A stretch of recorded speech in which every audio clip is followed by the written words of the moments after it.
സ്നേഹമുള്ളവരെ നമസ്കാരം, അസ്സലാമു അലൈക്കും. ഇടവേള റാഫിയാണ്. ഞാൻ നിൽക്കുന്നത് കേരളത്തിലെ ചരിത്രപ്രസിദ്ധമായ ഒരു സ്ഥലത്താണ്. ആ സ്ഥലം ഞാൻ ഇപ്പം കാണിച്ചുതരാം. വെയിറ്റിംഗ്.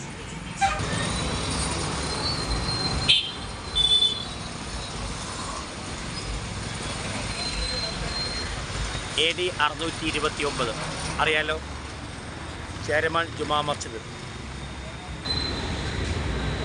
കേരളത്തിലെ ആദ്യത്തെ മുസ്ലിം ദേവാലയം പള്ളി ചേരമാൻ പെരുമാൾ പള്ളിയാണ്. ചരിത്ര വിദ്യാർത്ഥികൾക്കും കേരളത്തിൻ്റെ ചരിത്രത്തിൽ ഇടം പിടിച്ച പള്ളിയാണ്. ഇത്തരത്തിലുള്ള മതസൗഹാർദ്ദവും സ്നേഹവും ഈ മണ്ണിൽ നിലനിൽക്കുന്നൊരു മണ്ണാണിത്. അറിയാലോ, കൊടുങ്ങല്ലൂർ ക്ഷേത്രത്തിൻ്റെ തൊട്ടടുത്താണ് ചരിത്ര പ്രസിദ്ധമായ ഈ ചേരമാൻ ജുമാ മസ്ജിദ് നിലനിൽക്കുന്നത്.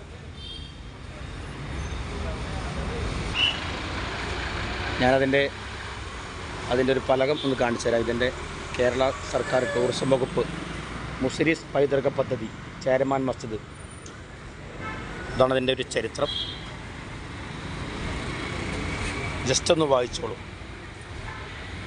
കേരള സർക്കാർ ടൂറിസം വകുപ്പ് മുസിരീസ് പൈതൃക പദ്ധതി ചേരമാൻ മസ്ജിദ് പൈതൃക പുനരുദ്ധാരണ നവീകരണ പൂർത്തീകരണത്തിൻ്റെ ഉദ്ഘാടനം. കണ്ടോ?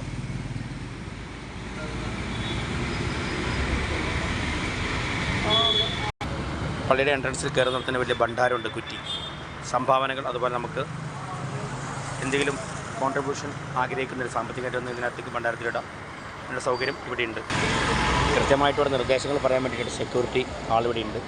അപ്പോൾ ഞങ്ങളെന്തായാലും കലാകൃഷി യാത്ര എന്നാണല്ലോ ഇടവേള റാഫി യൂട്യൂബ് ചാനലിലെ കണ്ടൻറ്റ്, നിങ്ങൾക്കറിയാം. ഞങ്ങൾ പ്രോഗ്രാമുമായി ബന്ധപ്പെട്ടുകൊണ്ടുള്ള ഒരു യാത്രയാണ്. എറണാകുളത്തേക്ക് പോകുന്ന സമയത്താണ് ഇവിടെ നിർത്തിയിട്ട് ഇത്തരത്തിലൊരു വീഡിയോ ചെയ്യാനുള്ളൊരു പ്രചോദനം കിട്ടിയത്. കണ്ടാൽ മതി വരാത്ത അത്രയും പൈതൃകം നിറഞ്ഞ ഒരു പള്ളി തന്നെയാണ്. ഇത്തരത്തിലുള്ള ചരിത്ര ശേഷിപ്പുകൾ ഇവിടെ നിലനിൽക്കുന്നുണ്ട്. ഇവിടെ കണ്ട നേരെ ഒരു അണ്ടർഗ്രൗണ്ടിലേക്ക് ഇറങ്ങാനുള്ള സ്ഥലം, പള്ളിയുടെ വിശാലമായ മുറ്റം, അണ്ടർഗ്രൗണ്ട് ഉണ്ട്, താഴോട്ട് നിസ്കരിക്കാനുള്ള സൗകര്യങ്ങളൊക്കെ ഉണ്ട്. ഇവിടെ ആളുകൾ വന്നാൽ പൊതുവെടുക്കുക, അതായത് അംഗശുദ്ധി വരുത്താനുള്ള സൗകര്യങ്ങളൊക്കെ ഇവിടെ ഒരുക്കിയിട്ടുണ്ട്. നെടുമ്പാശ്ശേരി എയർപോർട്ട് അടുത്ത ഒരു ഫ്ലൈറ്റാണ് പോണത്. കണ്ടോ? ഞാൻ അകത്തോട്ടൊന്ന് പോയിട്ട് വീഡിയോ കാണിക്കാൻ നിർവാഹമില്ലാത്ത ഞങ്ങൾ പുറത്തുനിന്ന് തന്നെ വീഡിയോസൊക്കെ എടുത്തു. അവിടെ എന്ത് ഭംഗിയാണ്, നല്ല ഫ്രെയിം ഭംഗിയാണ്. നല്ല രസകരമായ പൈതൃകമായ രീതിയിലൊരു പ്രവേശന കവാടം അവിടെ ഒരുക്കിയിട്ടുണ്ട്. പലതവണ ഇതുവഴി കടന്നു പോയിട്ടുണ്ടെങ്കിലും ഞാൻ പള്ളിയുടെ കമ്പൗണ്ടിലേക്ക് ഇറങ്ങിയിട്ട് ഇതുവരെ ഉണ്ടായിരുന്നില്ല. ഇന്നാണ് അതിനൊരു അവസരം കിട്ടിയത്. വളരെ സന്തോഷം തോന്നി, ഏറെ അഭിമാനം തോന്നി.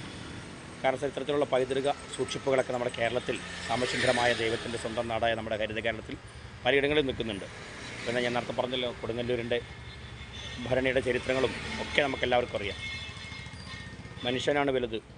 അക്കാലത്ത് മനുഷ്യരൊക്കെ എല്ലാം കൊണ്ടും ഇടവഴിക്ക് സ്നേഹത്തോടു കൂടി ജീവിച്ചിരുന്നു. അത്തരത്തിലുള്ള സ്നേഹവും കടപ്പാടും കരുതലുകളും നമുക്ക് ഏത് കാലഘട്ടത്തിലും വേണ്ടതാണ്.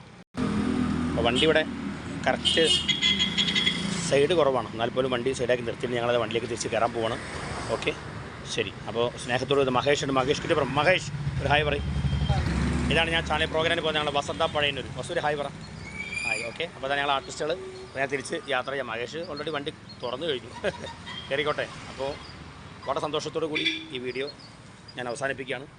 Sign off. അപ്പോൾ ചേരമാൻ ജുമാ മസ്ജിദിൻ്റെ പരിസരത്തു നിന്നും സ്നേഹപൂർവ്വം സ്വന്തം ഇടവേള റാഫി. പറയാനുള്ളത് വെക്കേഷൻ സമയമാണ്. കുട്ടികളെ കൊണ്ട് ഇത്തരത്തിലുള്ള പല സ്ഥലങ്ങളിലും പല ചരിത്ര ശേഷിപ്പുകളുണ്ട് നമ്മുടെ നാട്ടിൽ. കേരളം തന്നെ മുഴുവൻ നമ്മുടെ ഒരുപാട് ചരിത്രങ്ങൾ മക്കൾ കാണിച്ചു കൊടുക്കുകയാണ്. മക്കൾ ചരിത്രങ്ങളെല്ലാം അറിയണം. സ്നേഹത്തോടു കൂടി, ഒത്തൊരുമയോടു കൂടി ജീവിക്കുകയും വേണം. അതാണ് ആവശ്യം. വളരെ സ്നേഹത്തോടു കൂടി sign off. Thank you. By.